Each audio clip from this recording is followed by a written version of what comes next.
Oke, Assalamualaikum warahmatullahi wabarakatuh. Saya sudah sampai di kantor BD RI Pekanbaru, Jalan Taman Karya, teman-teman ya.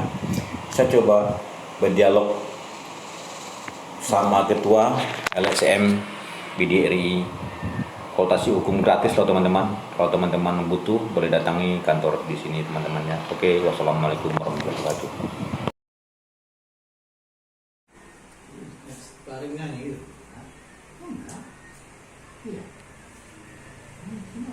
Warahmatullahi wabarakatuh. Salam sejahtera bagi kita semua. Ini kalau melihat dari tema yang kita angkat pada sore hari ini terkait tentang peran aktif masyarakat dalam pencegahan tindak pidana korupsi, kita perlu untuk memperhatikan ada suatu legal. Suatu legal itu adalah produk hukum yang diciptakan oleh pemerintah, seperti PP nomor 43 tahun 2018 tentang peran masyarakat dalam pencegahan tindak pidana korupsi dan pemberian penghargaan kepada masyarakat. Nah, kita selaku dari NGO, non-government organization, atau yang tergabung dalam wadah LSM, kami selaku social control masyarakat dalam mengawasi kinerja yang diamanatkan oleh undang-undang kepada penyelenggara keuangan negara, khususnya di pemerintah provinsi Riau, bahwasanya peran aktif masyarakat ini perlu. Sebetulnya wadah ini tidak perlu untuk harus komunitas yang harus peran aktif. Masyarakat juga berhak untuk berperan aktif dalam mengawasi keuangan negara. Karena apa? Kita ini mempunyai tanggung jawab yang sama kepada pemerintah.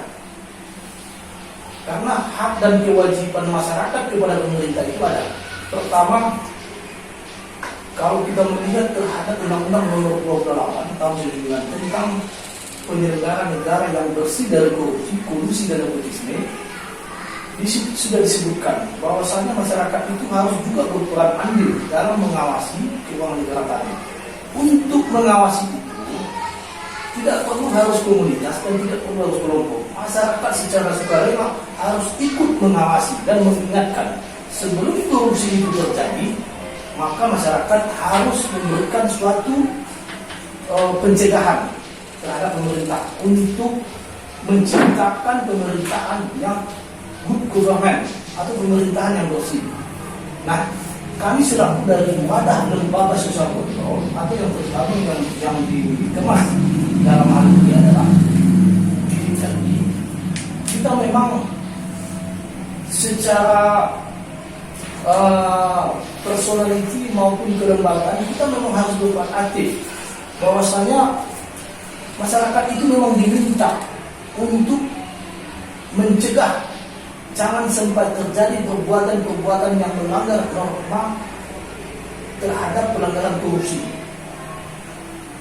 Korupsi ini adalah musuh bagi masyarakat semua. Karena ekonomi itu maju, jika korupsi tidak ada, maka pembangunan dan pemerataan dalam segi apapun akan berjalan dengan baik. Karena korupsi ini adalah perbuatan yang sangat merugikan terhadap elemen masyarakat. Betul Bang, contohnya Nabang tadi. Ini kan perlu kita andil masyarakat untuk mencegah korupsi Bang ya. Bagaimana caranya masyarakat dan bisa itu Bang bisa peran aktifnya kepada negara atau kepada substansi pemerintahan? Kan kita kan nggak paham kalau masyarakat sebagian Bang ya kurang mengerti. Dan apa langkahnya yang ditempuhnya Bang?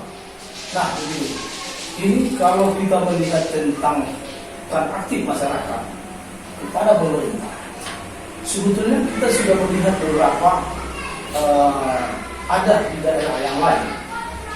Pemerintah itu kan mempunyai suatu pos anggaran yang disediakan untuk pembinaan kepada kelompok ataupun LSM. Nah, tergantung kita. Saya pernah melihat Pak, ada contoh di daerah yang lain, Sumatera Utara.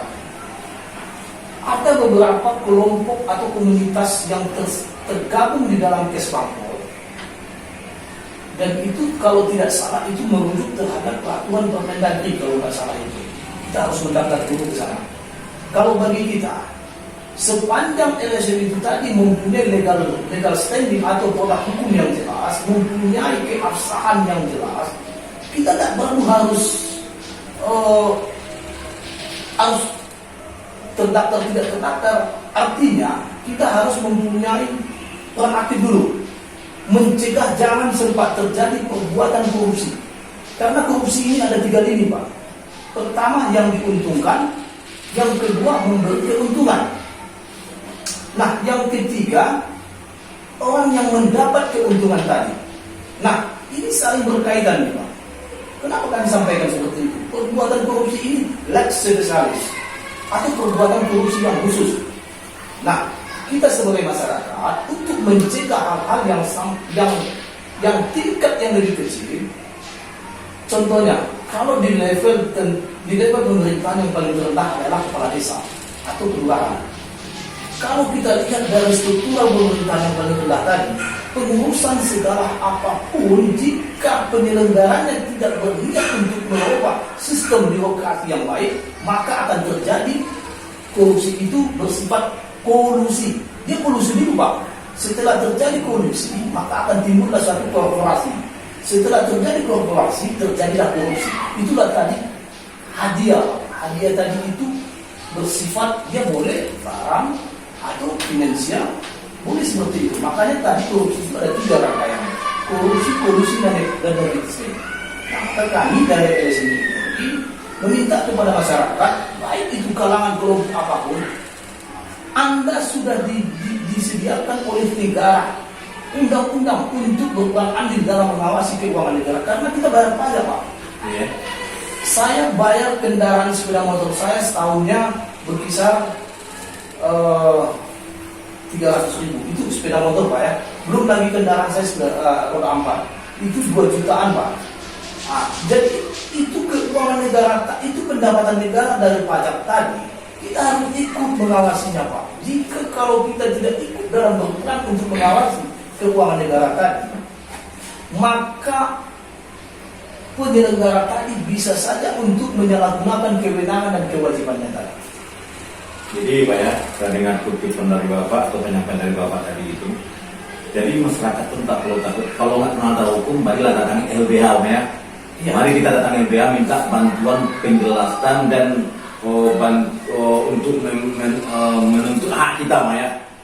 Kita begini, Pak. Ya. Kita di dalam suatu komunitas ini kan ada sekber namanya, Pak, ya. Ya. Sekretariat bersama. Di dalam kantor kami ini ada beberapa lembaga bantuan hukum, juga ada komunitas yang lainnya, dan juga kita di sini menerima beberapa aduan masyarakat. Contoh, Bapak sampaikan tadi persoalan masyarakat tidak peka terhadap korupsi dan tidak paham tentang hukum. Ya. Boleh kita, makanya kita buat tadi di depan, kalau Bapak tadi masuk dari pintu pertama ke kantor kita ini, Ya. di situ kita membuat suatu konsultasi hukum gratis, Pak. Oh, inilah saya paham ya. Inilah saya paham sedikit bahwa kita memaparkan masyarakat biar paham, masyarakat itu mengerti, Pak ya.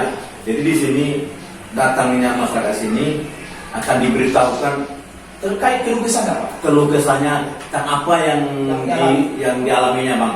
Atau misal dia ditaiknya sepeda motor dari kolektor gitu kan. Boleh. Yang kedua ada satu timbang tinggi tanah, surat tanah gitu, Pak ya. Jadi apapun jenisnya di sini boleh terus hukum, akan dibantu oleh LBH, oleh LSM, BDRI, Bang ya. Oke teman-teman, sini nampaknya sudah dapat titik terangnya dari sampaian Bapak Sam Tanjung tentang keluh kesah masyarakat yang tidak tersampaikan selama ini atau terabaikan, tidak tempat kemana mengadu. Marilah kita datangi LSM, BDRI bersama Pak Sam Tanjung, bersama Pak Yual. Jangan sungkan, datangilah kantor LSM ini. Kita nama ya, Pak? Ini alamat kita Jalan Gatot Kaca nomor 3, Simpang Taman Karya Kota Pekanbaru. Oke teman, sudah disampaikan Bapak ini Jalan Gatot Kaca ya, Taman Karya teman-teman. Jadi nanti bisa ketarakan nanti nomor AP-nya, boleh datang ke kantor nanti konsultasi tentang hukum teman-teman. Dari teman-teman ini atau sahabat-sahabat penonton dengar ragu tentang hukum, masih banyak yang peduli dengan masyarakat kecil yang tidak mengerti dengan hukum, tidak paham dengan hukum. Oke, wassalamualaikum warahmatullahi wabarakatuh. Waalaikumsalam warahmatullahi wabarakatuh.